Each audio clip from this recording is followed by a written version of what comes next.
to see all of you here. So yeah, just a little bit about myself. I live here in Winstead. I opened up my own salon, Salon 210, in 2017, hence kind of the crazy hair. I just did it a couple of days ago, and I was thinking to myself, if my talk doesn't inspire you, I hope my hair does. Because really, it is something I have wanted to do for so long, and I always chicken out. And I was like, just do it, who cares? So if there's something you want to do, just do it, who cares? I graduated from Holy Trinity in 2009, and now I am a member of Holy Trinity Parish. And I am happily married to my wonderful husband, Sam, and recently a new mom to my firstborn, Lucille Adele. She is everything that I ever hoped and prayed for. There is a picture of my beautiful family. But becoming a mom wasn't the easiest task for my husband and me. So tonight, I am going to share my story of infertility and how the journey brought me so much closer to God. I will share how I had to surrender my own wants and needs and allow God's will to be done so I could give the glory to God. So let's dive in. There's Sam and I, back where it all started. Sam and I got married in October of 2017, and we decided in January 2019 to officially start trying to get pregnant. After 10 months and no luck, we decided to go in and get lab work done. After some testing for both Sam and I, everything seemed normal, and we were placed in this category of unexplained infertility. I remember my doctor telling me I didn't have time to waste, my egg count was extremely low, and my right tube was partially blocked. Panicked by this news, Sam and I decided we would start infertility treatments as soon as possible. We had a vacation coming up, so we were going to go on vacation, come home, and start our infertility treatments. Would you believe me if I said this is when the pandemic began? The entire world seemed to shut down, and my clinic was not accepting any new patients. I wrote in my journal, I cried for a moment, but I am truly trusting in God. My prayers at this break, because my salon also had to shut down, is the rest my body needs to conceive a baby on its own. I never realized how stressful my job is. So many prayers, Sam and I get pregnant during quarantine. That was April of 2020. Here's Sam and I living it up in Florida. Luckily, we were able to get there and get home before the world shut down. So in the meantime, as we waited for the clinic to start accepting new patients, Sam and I did get pregnant on our own in May of 2020. Unfortunately, we lost this baby at 5 weeks, which when I was writing this doesn't seem like a big deal, but it was very sad, and it is sad at any time, but we had made it to 9 weeks before realizing that we had actually lost the baby back at 5 weeks. And I was so sad at that time, but I experienced such a peace about it. I knew God wouldn't give me something so beautiful and take it away without a bigger plan for me. Honestly, I thought there was something wrong with me sometimes because I handled my miscarriage so well. It didn't ruin or take over my life, but I have God to thank for that. In 2018, my relationship with Christ matured tremendously. I was baptized in the Spirit, as some would say. I had this revelation that God is alive, and He wanted this intimate, personal relationship with me. I spent time with Him in prayer, praise and worship, and my life found meaning and purpose. I knew God the Father in a loving, compassionate way. I knew Him as a caring Father, and I knew He didn't want me to suffer. So for that, I couldn't even be mad at God for my miscarriage. I knew I needed to be patient, and it just wasn't my time. During that difficult time, I found so much comfort in Isaiah 60:22. When the time is right, I, the Lord, will make it happen. I also jammed out really hard to the song, Yes, I Will, by Vertical Worship. The song says, I count on one thing, the God that never fails will not fail me now.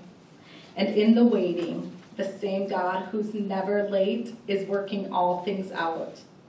Yes, I will lift you high in the lowest valley. Yes, I will bless your name. I will sing for joy when my heart is heavy. All my days, yes, I will. And I did. I thanked God for all the beautiful blessings in my life, and I knew my precious little baby would join all the angels and saints in heaven, and we would continue trusting in God's plan. Finally, the clinic opened back up, and Sam and I were able to get in to begin infertility treatments. To sum up that experience, I'm going to reference another journal entry.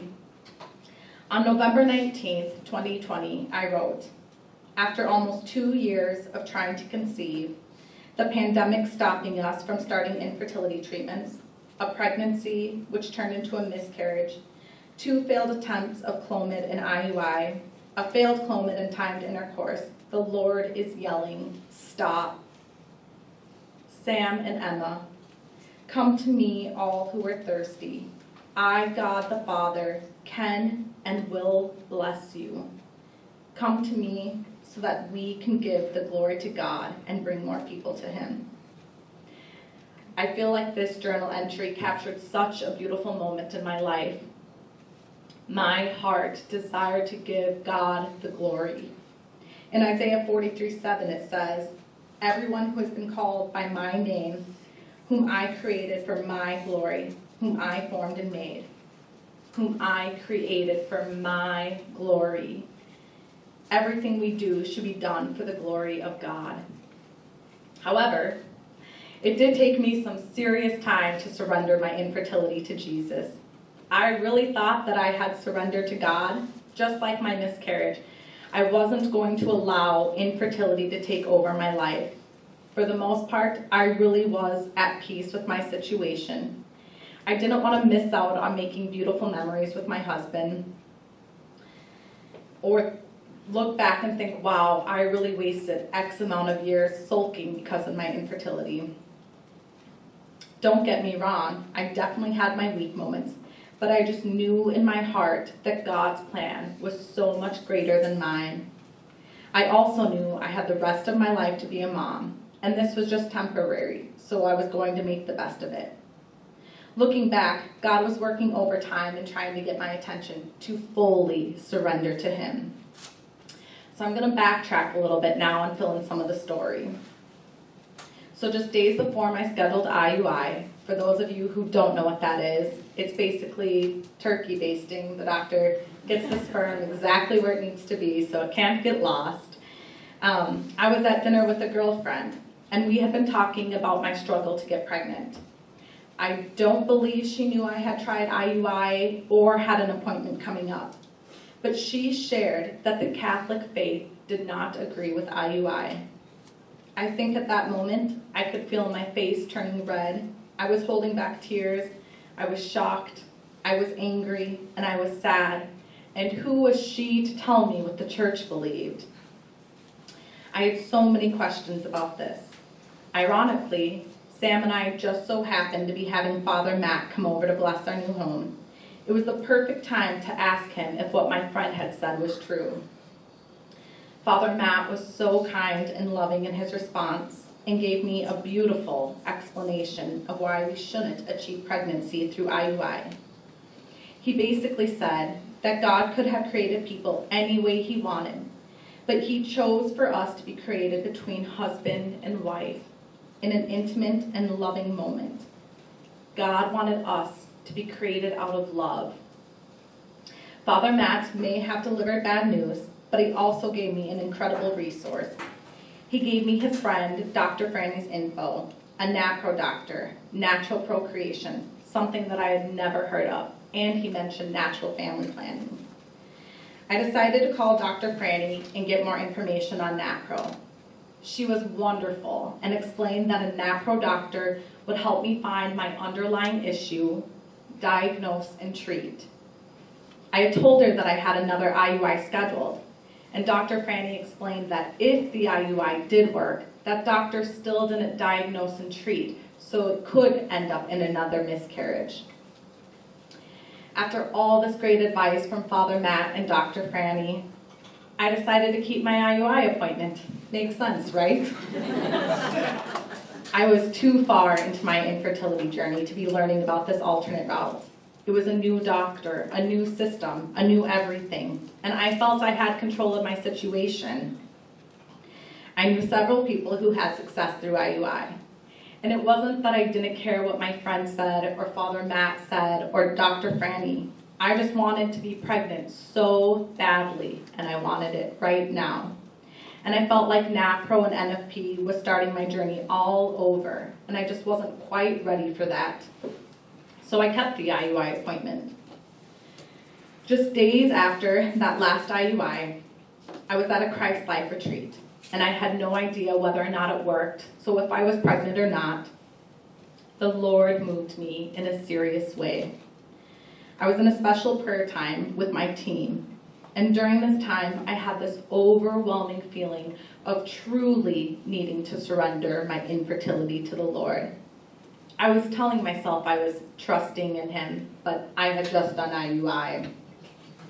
I couldn't hold back any longer, and my heart was screaming, surrender.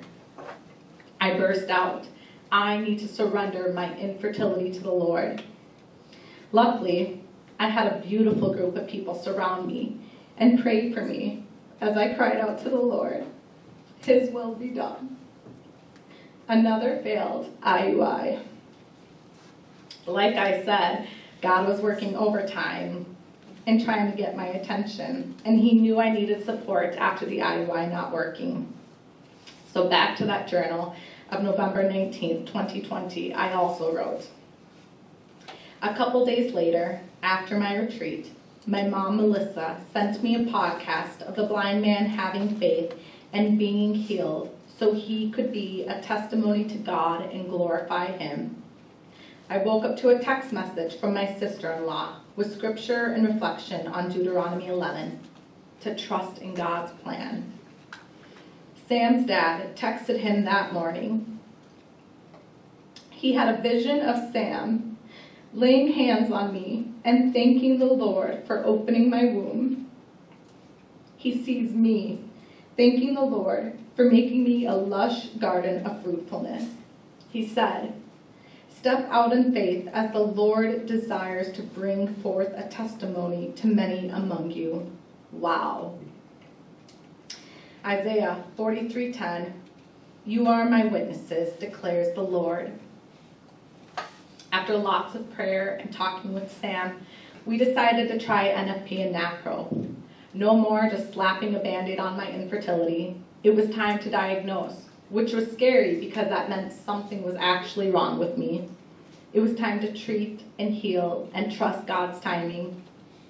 I was done trying to force pregnancy. In January 2021, Sam and I began charting my cycles and learned Crate model. After a couple cycles of charting, my wonderful practitioner, Alice, could see I was having hormonal issues.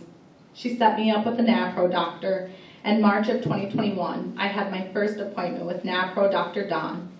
After seconds of observing my chart, Dr. Don diagnosed me with stage 2 luteal defect. I ended up getting some lab work done, confirmed what she saw. She prescribed some hormone therapy and said, "Give this a try." In the meantime, June 2021, I had the opportunity to attend Stevenville Conference in Ohio with my parents.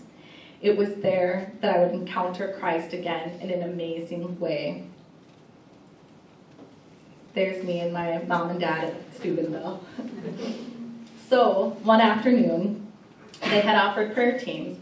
I'm not sure if any of you have experienced a team praying over you or with you, and I have, and I've loved absolutely everything about it.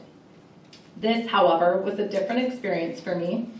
I walked up to the prayer team, I sat down, I told them what I wanted prayers for, and Father Denny said, "Okay, why don't you say a prayer for yourself?" And I thought, now? That's why I'm sitting here. I want you to say a prayer for me. But whatever. I started praying that my infertility would be healed, for continued patience to trust in God's plan, or to remove this desire from my heart if it wasn't the Lord's plan. Father Denny cut me off. And he said it was his turn to pray. Okay, good. This summer you will get pregnant. He maybe mumbled some other things that I don't remember because I was shocked at the words that just came out of his mouth. This summer you will get pregnant. Then he pointed to another prayer team and shooed me off. He told me to go pray with them. Okay. I was baffled. I really was. And I thought it was pretty ballsy of this priest to say this. We have been trying 2.5 years. And he abruptly said, this summer I will get pregnant. So I got up, I walked to the other prayer team, and I continued on with my weekend. That night, I got to experience the most incredible adoration and healing service. Matthew 7:7 says, that's a lot of ask, and it will be given to you. Seek, and you will find. Knock, and the door will be open to you. So that night, I got on my knees, and I pounded on Jesus' door. I wasn't asking, I was begging the Lord, please let this be my time. I praised and I worshiped God. I begged and I cried, Jesus, heal me. I begged the Lord to heal me of my infertility and my digestive problems. I had suffered from chronic constipation my entire life. My normal was maybe every 3, that'd be a good day, to 7 days. And I really felt this played a huge role in my infertility. That night was indescribable and full of so much emotion. I finished out that week in a changed woman. So I got home from Stevenville, and according to my chart, it was the last day of my 5-day window of fertility. Sam and I were able to try once before I left. And then unfortunately, infertility can take the fun out of trying. So we decided we just weren't feeling it and that we would try again the next cycle. Except the next cycle never came. That weekend at Stevenville, Jesus healed me of my infertility. It only took that one time of us trying and the perfect time of our perfect God. On June 25th, 2021, I found out I was pregnant. And not only was I pregnant, I had gone to the bathroom every single day. Seriously, praise God. If anyone's curious. The Lord had healed me of my constipation and my infertility. This is a really cool picture of my parents and the priest that got to pray with me. They ironically ran into him at a different retreat like 6 months later and were able to share the good news that I was pregnant. So after my miscarriage in May of 2020 though, I was a little hesitant to be excited about this pregnancy. The Lord reassured me a couple days after I found out I was pregnant. On June 27th, 2021 at Mass, the gospel was Mark 5:21-43. Daughter, your faith has saved you. Go in peace and be cured of your affliction. That's right.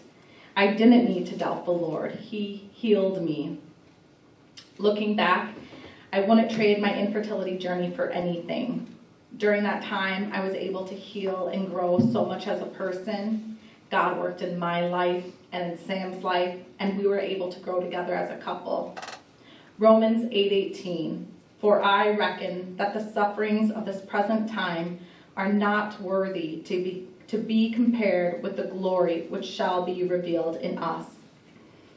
I needed to surrender my infertility, allow His will to be done, so I could experience His power, His faithfulness, and His mercy. Baby Lucy could not have entered our lives at a more perfect time. I am so blessed and so honored that God chose me to be her mom. So no pressure at this time, but I want you to ask yourself, is there something that you're holding on to that belongs to the Lord? Is there something that your heart is yelling, surrender? What do you need to surrender to the Lord tonight? There are teams of women upstairs tonight that would love to pray with you if you feel led to do so. The Lord has a deep desire to heal us. And in order for that to happen, we need to step out in faith and cry out to him. Thank you.